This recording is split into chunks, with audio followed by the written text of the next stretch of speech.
ઝાલોદ તાલુકાના લીંબડીનગરમાં કન્યાશાળા મુકામે ધારાસભ્યની ઉપસ્થિતિમાં સેવા સેતુ કાર્યક્રમનું આયોજન કરાયું. આજે તારીખ 17/9/2024 મંગળવારના રોજ સવારે 9 કલાકે મળતી માહિતી મુજબ ઝાલોદ તાલુકાના લીંબડીનગરમાં 10મા તબક્કાના સેવા સેતુ કાર્યક્રમનું આયોજન કરવામાં આવ્યું હતું. ધારાસભ્ય મહેશભાઈ પુરિયાની પ્રેરક ઉપસ્થિતિમાં સેવા સેતુ કાર્યક્રમ યોજાયો.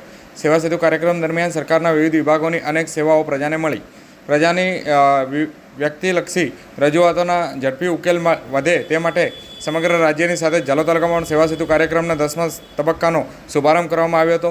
ઝાલોદ તાલુકાના લીંબડી કન્યા પ્રાથમિક શાળા ખાતે ધારાસભ્ય મહેશભાઈ ભુરિયાની પ્રેરક ઉપસ્થિતિ હેઠળ સેવા સેતુ કાર્યક્રમ યોજાયો હતો. મોટી સંખ્યામાં લાભાર્થીઓને લાભ આપવામાં આવ્યો હતો.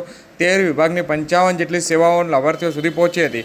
આ કાર્યક્રમ નિમિત્તે ઝાલોદ તાલુકાના સમાવિષ્ટ આંબા, મોટીહાંડી, ડગેરિયા, બિલવાણી, મુણધા, થાળા, લીંબડી, ગોલાણા, સુથારવાસા, કારટ, રૂપાખેડા, લીંબડી, નીમે વરોડ, રણિયાર, કણબી, રણિયાર, ઇનામી, લીલવા દેવા, લીલવા પોકર, ટાંડી, ડુંગરી, ખરવાણી, પીપળિયા, પારેવા, સિમલિયા, વાકોલ, કુણી, કાળીગામ, ગુજ્જર, મીરાખેડી, વસ્તી, પાવડી, પ્રથમપુર, નાની હાંડી, રળિયાતી, ભૂરા, ગુલતોરા, દાંતિયા, ટાળોગોળા, ધારા, ડુંગર, શારદા તેમજ કાળીગામ, ઇનામી જેવા ગામોનો સમાવેશ કરવામાં આવ્યો છે, જેઓને આ કાર્યક્રમ દરમિયાન સરકારની વિવિધ વિભાગોની સેવાઓનો લાભ આપવામાં આવ્યો છે.